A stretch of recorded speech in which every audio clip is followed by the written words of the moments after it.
Hello good morning. स्वागत है आप सबके आज की क्लास में। आज की हम इस क्लास के अंदर 15 जनवरी 2025 के करंट अफेयर डिस्कस करेंगे। जो भी महत्वपूर्ण करंट अफेयर्स है वो हम इस क्लास के अंदर करेंगे। तो आप इस वीडियो को शुरू से लेकर अंत तक जरूर देखना। तो शुरू कर लेते हैं हम अपनी क्लास और पहला क्वेश्चन देख लेते हैं कौन सा है। हाल ही में भारत बिग डेटा और डेटा विज्ञान पर संयुक्त राष्ट्र विशेषज्ञों की समिति में शामिल हुआ है। इसकी स्थापना कब हुई थी? बताओ जी, इसकी स्थापना कब हुई थी? बिग डेटा और डेटा विज्ञान पर संयुक्त राष्ट्र विशेषज्ञों की समिति, ठीक है, की स्थापना कब हुई थी? वर्ष 2014, वर्ष 2016, वर्ष 2018 या उपरोक्त में से कोई नहीं। बताओ जी कब हुई थी? ये हुई थी वर्ष 2014 के अंदर। ऑप्शन वन हमारा राइट आंसर है। क्या है? बिग डेटा और डेटा विज्ञान पर संयुक्त प्रतिष्ठित संयुक्त राष्ट्र विशेषज्ञ समिति, ठीक है जी। यू क्या बोलते हैं इसको? UNCEBD, ठीक है जी। बीडी, ठीक है जी, में शामिल कौन हो गया? भारत हाल ही में। ठीक है, कब हुआ? 2014 के अंदर यह बनी थी। ठीक है जी, हाल ही में इसमें शामिल हुआ है। अगर बात करें यूएनसीबीडी सीबीडी का पहला अध्यक्ष कौन था? ये था ऑस्ट्रेलिया। ठीक है जी। हाल ही में कौन है? हाल में कौन है बात करें तो हाल में कौन है? इसका अध्यक्ष साउथ अफ्रीका है। ठीक है जी, साउथ अफ्रीका इसका हाल ही में अध्यक्ष है। ठीक है, इसका संबंध किससे है? इसका संबंध है डेटा के बेहतर उपयोग। यूएनसीईबीडी का संबंध किससे है? इसका संबंध है डेटा के बेहतर उपयोग और इसका बेहतर संरक्षण हो सके, इसलिए इसको बनाया गया, इस समिति को बनाया गया है। इस समिति में कितने देश है? 31। ठीक है, और कितने अंतर्राष्ट्रीय संगठन शामिल हैं? 16। 16 अंतर्राष्ट्रीय संगठन, ठीक है जी, और 31 देश शामिल हैं इसके अंदर। डिटेल में देख लेते हैं क्या है जी। हाल ही में क्या भारत आधिकारिक सांख्यिकी के लिए बिग डाटा और डेटा विज्ञान पर प्रतिष्ठित संयुक्त राष्ट्र विशेषज्ञ समिति में शामिल हो गया है। यूएनसीईबीडी में शामिल हो गया है। इस वर्ष 2014 में आयोजित संयुक्त राष्ट्र सांख्यिकी आयोग के 45वें सत्र में बनाया गया था। ठीक है जी, वर्ष 2014 के अंदर यूएनसीईबीडी का कब बनाया गया? संयुक्त राष्ट्र सांख्यिकी आयोग के 45वें सत्र के अंदर। ऑस्ट्रेलिया इसका पहला अध्यक्ष था। हाल ही में वर्तमान में कौन है? साउथ अफ्रीका है। इसमें कितने देश शामिल हैं? 31 और अंतर्राष्ट्रीय संगठन 16। सलाहकार बोर्ड यूएनसीबीडी का प्रबंध निकाय है। यूएनसीबीडी के काम की समीक्षा करने और रणनीतिक दिशा देने के लिए प्रतिवर्ष का लगभग 4 बार बैठक करने का कार्यक्रम है। इसका संबंध किससे? डेटा के बेहतर उपयोग और इसका बेहतर संरक्षण हो सके, इसलिए इसे बनाया गया है। आगे है जी, हाल ही में कौन सा राज्य आयुष्मान जन आरोग्य योजना को लागू करने वाला 34वां राज्य बना है? बताओ जी, हरियाणा, उड़ीसा, पंजाब या उपरोक्त में से कोई नहीं। हरियाणा में ऑलरेडी चल रहा है, ठीक है। अब हाल ही में कौन सा बना है? उड़ीसा बना है। पंजाब में पहले से लागू है, हाल ही में कौन सा बना है? उड़ीसा बना है।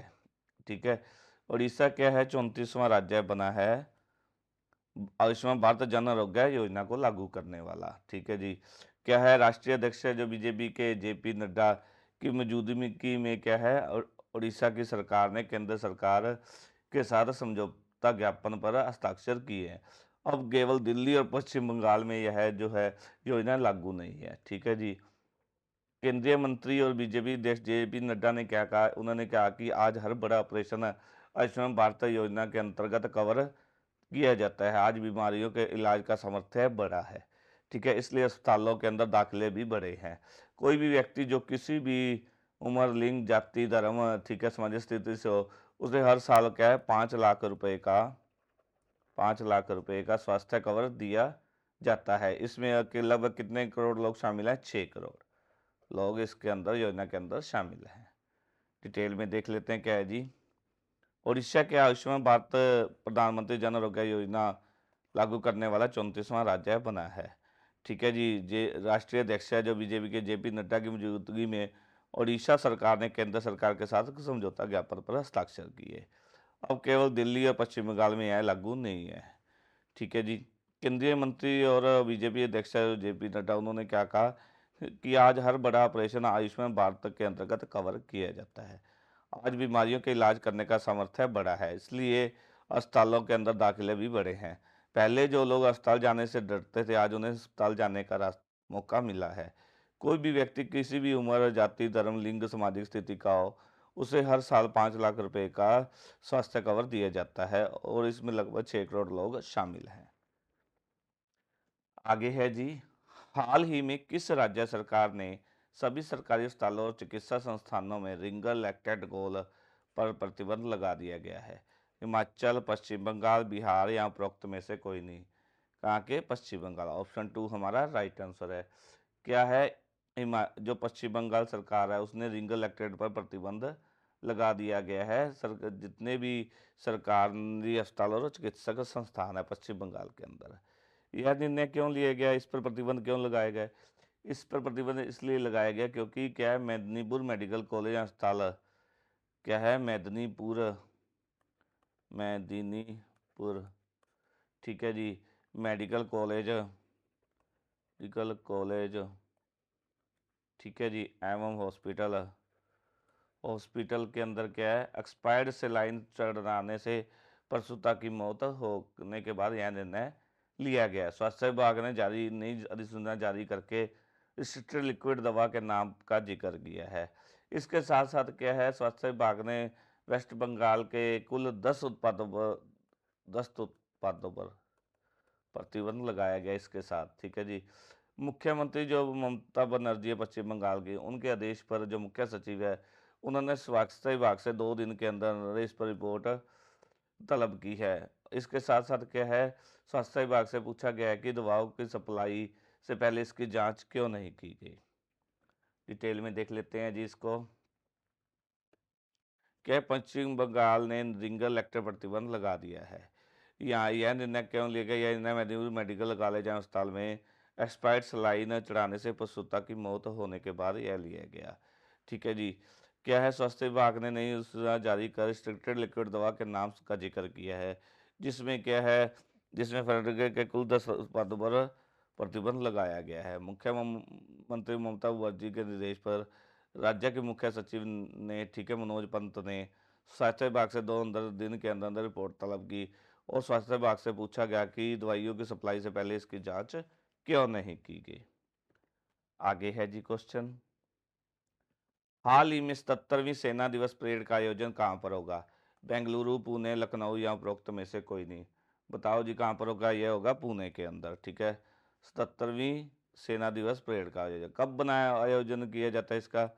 15 जनवरी को, ठीक है जी, 15 जनवरी को इसका आयोजन किया जाता है हर साल, ठीक है जी। आर्मी डे हम मनाते हैं। इस साल कौन सी? 77वीं है, 77वें नंबर की परेड होने वाली है, ठीक है जी। अगर इस साल की थीम की बात करें तो आर्मी डे की थीम की बात है, समर्थ भारत सक्षम सेना, समर्थ भारत सक्षम सेना इस साल की थीम है, ठीक है जी। पहली बार इसे कब बनाया? यह क्या है, 15 जनवरी 1949 को, क्या है, एम करियप्पा है जो, उनके क्या है, उनके भारतीय सेना के पहले भारतीय कमांडर इन चीफ बनाया गया था, इसलिए इस दिन को मनाया जाता है, ठीक है जी। हाल ही में कौन है इस सेना प्रमुख? उपेंद्र द्विवेदी जी हैं, हाल ही में, ठीक है जी। डिटेल में देख लेते हैं।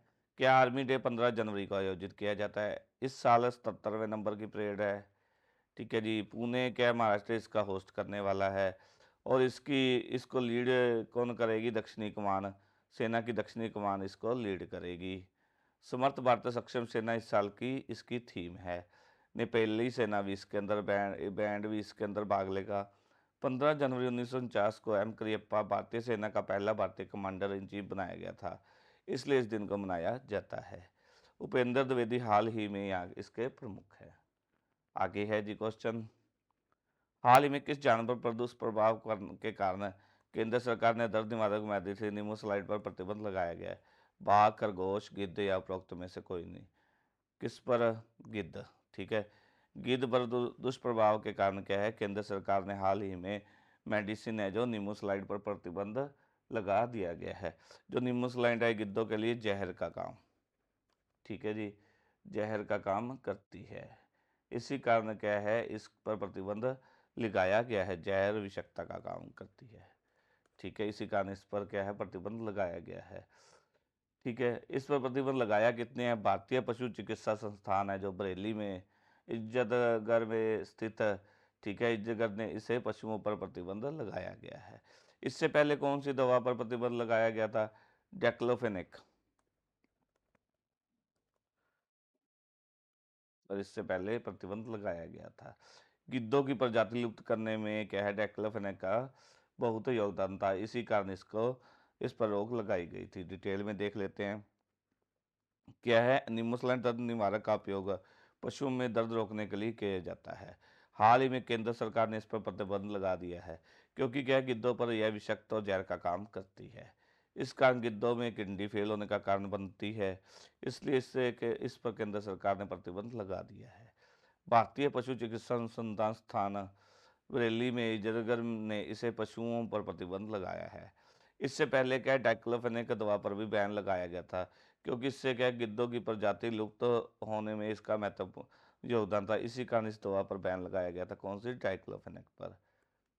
आगे है जी, हाल ही में प्रयागराज के महाकुंभ नगर में कलाग्राम का उद्घाटन किसके द्वारा किया गया, अमित शाह, नरेंद्र मोदी, गजेंद्र सिंह शेखावत या उपरोक्त में से कोई नहीं। किसके द्वारा किया गया है जी, जो हमारे केंद्रीय और पर्यटन मंत्री हैं गजेंद्र सिंह शेखावत के द्वारा क्या है, महाकुंभ नगर में कलाग्राम का उद्घाटन किया है। यह कितने एकड़ में बना है, 10 एकड़ के अंदर बना है। ठीक है जी, इस मौके पर उन्होंने क्या कहा, उन्होंने कहा कि कुंभ मेला भारत के सांस्कृतिक और आध्यात्मिक विविधताओं का ऐसा उत्सव है जो पूरे विश्व को भारत की समृद्ध विरासत और एकता का परिचय कराता है। उन्होंने क्या कहा, उन्होंने कहा कि यह आयोजन प्रधानमंत्री नरेंद्र मोदी के नेतृत्व में भारत की शक्ति, क्षमता और भव्यता को विश्व में के समक्ष प्रस्तुत करेगा। क्या है, डिटेल में है जी, यह क्या है कि केंद्रीय संस्कृति एवं पर्यटन मंत्री है जो गजेंद्र सिंह शेखावत ने हाल ही में महाकुंभ मेले के नागवसुकी क्षेत्र में सेक्टर 7 स्थित भारतीय सांस्कृतिक धरोहर का केंद्र कलाग्राम का उद्घाटन किया है। यह 10 एकड़ से अधिक क्षेत्र पर बना है। इस मौके पर उन्होंने क्या कहा, उन्होंने कहा कि कुंभ मेला भारत की सांस्कृतिक और आध्यात्मिक विविधताओं का ऐसा उत्सव है जो पूरे विश्व में भारत की समृद्ध विरासत और एकता को परिचय करवाता है। उन्होंने आगे क्या कहा, उन्होंने कहा कि यह आयोजन प्रधानमंत्री नरेंद्र मोदी के नेतृत्व में भारत की शक्ति, क्षमता और भव्यता को विश्व के अंदर समक्ष प्रस्तुत करेगा। आगे है जी क्वेश्चन, हाल ही में किसे एएफआई के नवगठित एथलीट आयोग के अध्यक्ष के रूप में नियुक्त किया गया है, अंजू बाबी जॉर्ज, संजीव कुमार, देवकी प्रसाद, उपरोक्त में से कोई नहीं। राइट आंसर है ऑप्शन 1, अंजू बाबी जॉर्ज को हाल ही में क्या है, एएफआई के नवगठित एथलीट आयोग के अध्यक्ष के रूप में नियुक्त किया है। आगे है जी, हाल ही में भारत और किस देश ने अपराध मुक्त सीमा सहयोग पर चर्चा की है, बांग्लादेश, नेपाल, कनाडा और उपरोक्त में से कोई नहीं। राइट आंसर कौन सा आएगा, ऑप्शन 1 राइट आंसर है, बांग्लादेश और भारत ने अपराध मुक्त सीमा सहयोग पर चर्चा की है। आगे है जी, हाल ही में चर्चा में रहे राष्ट्रीय हल्दी बोर्ड का मुख्यालय कहाँ पर है, कहाँ पर है जी, राष्ट्रीय हल्दी बोर्ड का मुख्यालय ये है निजामाबाद के अंदर। ऑप्शन 1 हमारा राइट आंसर है।